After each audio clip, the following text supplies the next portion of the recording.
farmer, friend, singer-songwriter, Lyal Strickland. And that's farmer, friend, and jack of all trades, Chris Horn. And we're those Tastebudguys. We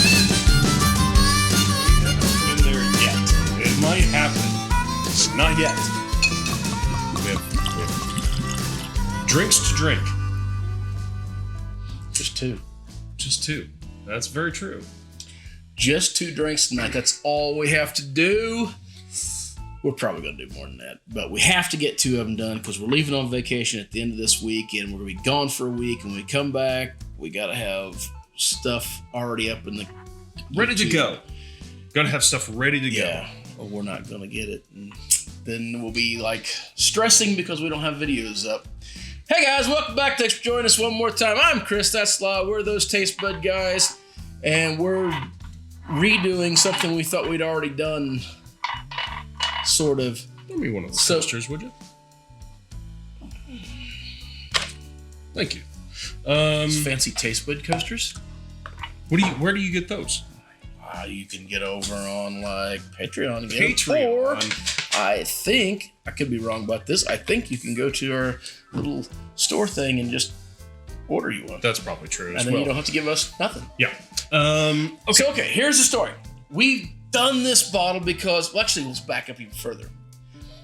Story time. The first time we had ever heard of Sotol, there was a guy online that we'd seen, and I know we linked to him in another video when we did our first Sotol. You can go back and watch that if you like.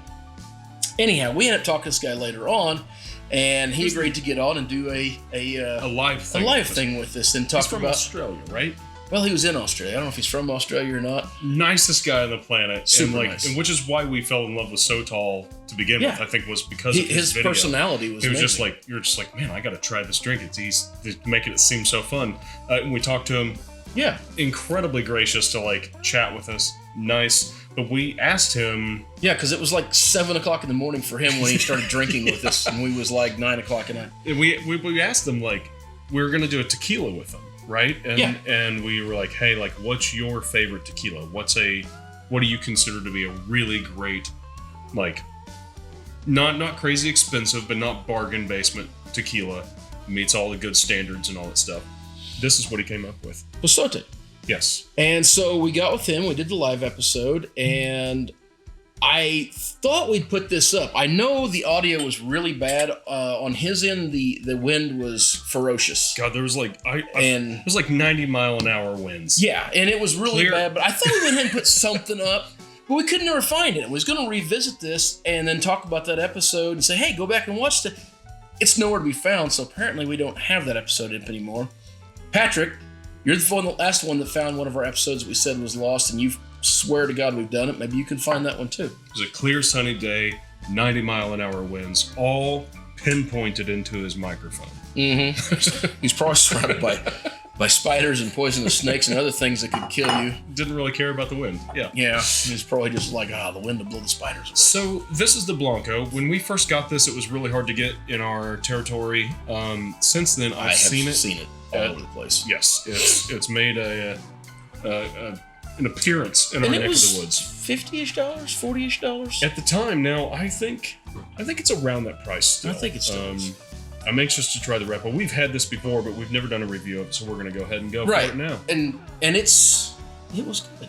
It was good. We'll just tell you it was good. We liked it. So this is also, I will say, one of the first like traditional Blancos, no additives situations that made me appreciate Blancos. So I smell cheese whiz. Yep, I mean, it's not actually cheese whiz. That's an inside joke because I made him and Tyler one night gag because I kept saying cheese whiz. It's a smell that I associate with cheese whiz, though it really is it's the smell of agave. But it does have that cheesy smell, but it's not overwhelming like the number one that we had, which I've come to really like. Love it. But it's very strong on that cheese note on the nose.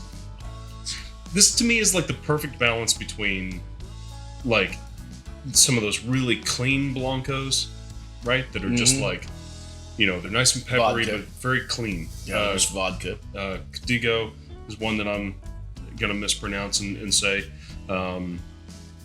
It is so it's a nice balance between this clean blanco. You mean George Strait's tequila? George Strait's tequila. He says Codigo. You like? Yeah, he's wrong. So there's no way that's right. But maybe it's who knows. But that's one that I think is really clean, right? And then I would say that number 1 is maybe one that seems to me a little more. So number 1 has what I call a super savory taste to it. Yes, it's almost chewy because there's so much going on with it. Yeah. So, and this one does strike a nice balance between. So, like you started to say, there's a lot of them peppery notes in there, but they're not heavy pepper. They're not like what's the Cuervo pepper heavy. Yeah. And then it goes along, you get that agave flavor and that sort of almost sour note in there. Yeah. And if you give it just a second, it really just leaves a nice, sweet, beautiful, clean note, almost like you just had some chewing gum and spit it out. It's really, really nice and clean. And this is probably one of those blancos that I would go back and get again. Yeah, and I mean, keep on the shelf. Such an easy drinker. It's a sipping tequila at that price point. I think you could use it as a mixer if you wanted to. Start to say, I would actually try some mixed drink. I think this would make a heck of a good cocktail. Yeah, but cocktail, don't waste this on a margarita. Right? No, not right. I think that you drink it the way you dang well want. I'm gonna. That's fair. That's fair, I guess. I just think margaritas they're so heavy-handed with the sweet and sour stuff. So maybe there's a better margarita that I haven't had. That's what we should do. We should make a margarita on the show. A good one. I am completely fine with just a frozen margarita with pre-mix everything and dump me some damn Cuervo in it. It's fine. Mixed drinks do not need to be fancy. They just need to be drank quick. This is the cherries all over again. It is. You and your stupid... I get called a bitch every time I freaking order a frozen strawberry margarita. I'm just saying, there's a way to do it. I know there's a better way. I just don't know what it is. All I'd say, Pasote's fantastic. If you haven't had this, go get yourself a bottle. We're going to go ahead and get the repo, I think, pretty soon. I'd like to have that. I really would. And by the way, we didn't mention this, but super cool bottle. That sort of dimple. Very tribal, got that dimpled Aztec. glass. Yeah. I never noticed that. You're right. Yes. Huh. It's like on the inside. It's fairly smooth. Yeah, the outside's kind of got this weird, like almost frosted feel for the texture, and the inside's got all the dimples. That's kind of cool. Yeah, it's a good looking bottle to have on the shelf. We may have to kill this one tonight.